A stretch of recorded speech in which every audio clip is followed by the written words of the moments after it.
네, 위클리 핵심 전략입니다. 주간 전략 세웁니다. 이번 한 주 굉장히 어려운 주간이었습니다. 오늘보다도 이제 다음 주가 중요하다고 말씀드렸는데요. 신한금융투자 한범호 수석연구원 전화로 인터뷰하겠습니다. 나와 계시죠? 예, 안녕하십니까? 예, 대북 악재가 일주일 내내 괴롭혔고요. 오늘 또 장중에 1920선이 일시적으로 무너지기까지 했습니다. 어떻게 다음 주 흐름들이 좀 변화가 있을까요? 아니면 약세가 계속될까요? 어떻게 보십니까?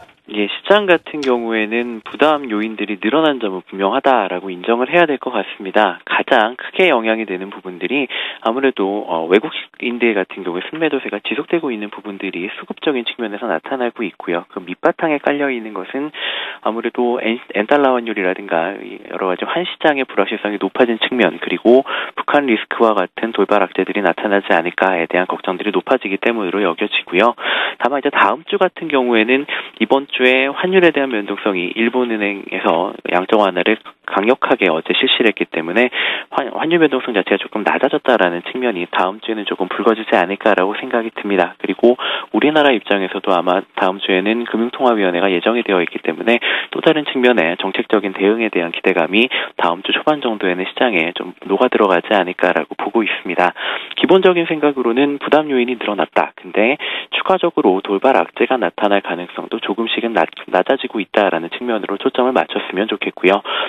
시장 대응 자체는 그렇다라고 하더라도 단순하게 과거의 경험적인 측면이나 기술적인 측면에서의 가이드라인을 설정하기보다는 기업 이익에 기초한 매수 가이드라인을 설정할 필요가 있다라고 바라보고 있습니다. 네, 당장이 대북 리스크가 여전히 상존한 상황인데요. 과거의 경험들로 봤을 때 대북 리스크는 일시적인 악재에 그칠 것이라는 의견과 함께 이번은 또 과거와 양상이 좀 다를 것이라는 의견들도 있습니다. 견해 어떠세요? 예, 저희들이 바라보고 있는 생각으로는 과거하고 1대1의 비교를 시키기는 좀 어렵지 않을까라고 바라보고 있습니다. 달라진 점이 한 두 가지, 세 가지 정도 측면이 될 것 같습니다. 첫 번째는 북한의 지금 전쟁에 대한 위협에 도발 수위가 날이 갈수록 점점 심해지고 있는데 아직까지 공격의 대상이라든가 범위에 대한 부분들에 대해서 가닥이 잡히지 않는다라는 측면이 있습니다. 지난 연말 정도부터 생각을 해보면 북한은 장거리 미사일을 개발을 해왔고 그 이후에는 핵실험을 이어났기 때문에 아무래도 최근에 미사일이 동해로 이동합니다. 이런 뉴스가 전해지게 되면 주변국들이 이제는 장거리 미사일에 보다 살상력이 강한 무기가 실리지 않을까에 대한 걱정까지도 하는 부분인 것 같거든요. 실제로 이러한 도발이 실체화될 가능성은 굉장히 낮다라고 보지만 최소한 주변국들 입장, 우리나라의 동맹국들 입장에서 시장을 바라보는 북한에 대한 경계의 눈초리가 따가워진다라는 측면은 시장 불확실성을 높이는 부분이 되겠고요.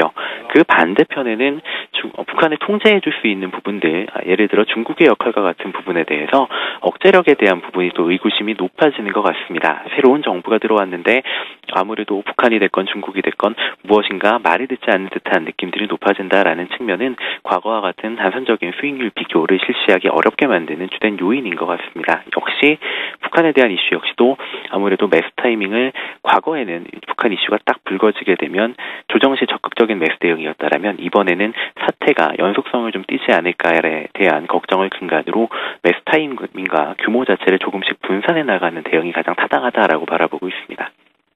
예, 뭐 해석이라고 하는 게 쉽지 않은 부분이네요. 예, 다만 이제 지수가 좀 안정되거나 추후 상승을 시도할 때는 대형주냐 중소형주냐 이런 고민들은 좀 해갈 필요가 있겠는데요. 어느 쪽이 좀 더 나아 보입니까? 예, 일단 최근의 흐름을 보시게 되면 외국인들이 주구장창 유가증권 시장에서 매도를 하고 있지만 코스닥 같은 경우에는 간헐적이나마 매수세가 유지가 된다라는 기대감이 있고요. 연초 이후에 코스피는 계속 빠지고 있지만 코스닥 같은 경우에는 10% 정도 수익률을 거뒀습니다라는 측면에서 중소형주 내지는 코스닥 쪽에 대한 관심들이 높아지는 게 현재 시장의 흐름인 것 같습니다. 코스닥에 대해서는 긍정적으로 바라볼 수 있는 부분이라면 이익에 대한 추정치가 조금씩 신뢰도를 높여나간다라는 측면을 생각을 할 수 있을 것 같습니다. 종전 같은 경우에 전체 순이익을 계산을 해봤을 때 코스닥 상장 기업들의 순이익은 유가증권 상장 기업들 순이익의 2%에도 미치지 못했던 것이 불과 2년 전의 모습이었는데 현재는 그 이익 비중이 4%, 5%대까지 올라온다라는 측면이 있습니다. 그리고 연간 추정치에 대해서도 애널리스트들의 추정치와 실제치의 격차가 점점 좁아지고 있기 때문에 이익 추정에 대한 신뢰가 향상된다라는 측면에서는 코스닥 쪽이 단기 대피에 대한 기대감들은 높아질 수 있다라고 보고 있고요. 다만 외국인들 같은 경우 매도가 집중되는 대형주들이라고 하더라도 실제 다음 주 정도부터는 1분기 기업들의 실적 발표 시즌에 들어가게 됩니다. 실적의 변동성에 대해서는 아까 이익 추정치에 대한 신뢰가 코스닥이 올라온다라는 것과는 별개로 아무래도 대형주들에 대해서 기업 이익이 예상치를 크게 어긋날 확률 자체가 조금 낮다라는 심리들이 깔리게 될 거기 때문에 대형주들의 탄력도 다음 주 정도부터는 조금씩 개선될 수 있다 이렇게 바라보고 있습니다. 예, 다음 주 시장에서 살펴봐야 될 그 주요 이슈 이벤트하고요, 전략들 간략하게 좀 압축해 주십시오. 예, 아까 환시장 쪽에 대한 민감도가 되게 높아졌습니다라는 이야기 서두에 드렸습니다. 일본 같은 경우 엔화 약세를 굉장히 적극적으로 유도를 하고 있기 때문에 환시장에 대한 부분은 경험적인 대응을 하기가 좀 쉽지가 않기 때문에 아무래도 우리나라 중앙은행의 정책에 대한 부분에 관심을 기울여야 될 것 같습니다. 다음 주 목요일에 한국은행 금융통화위원회가 열리게 되기 때문에 국내 금리 결정이라든가 국내 중앙은행의 대처에 대한 부분 좀 살펴봐야 될 것 같고요. 경기에 대한 불안 그리고 주식시장, 자본시장에 대한 불안감이 높아지니까 추경 예산과 같은 우리나라의 경기 부양책이 얼마만큼 가시화되고 실제화될지 여부도 동시에 살펴봐야 될 것 같습니다.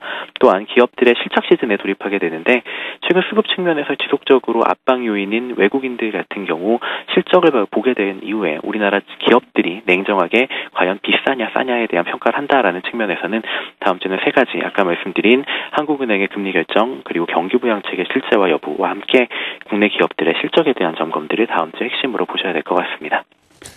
네, 다음 주 시장 상황 미리 좀 예측해 봤습니다. 신한금융투자 한범호 수석연구원이었습니다. 고맙습니다. 네, 감사합니다.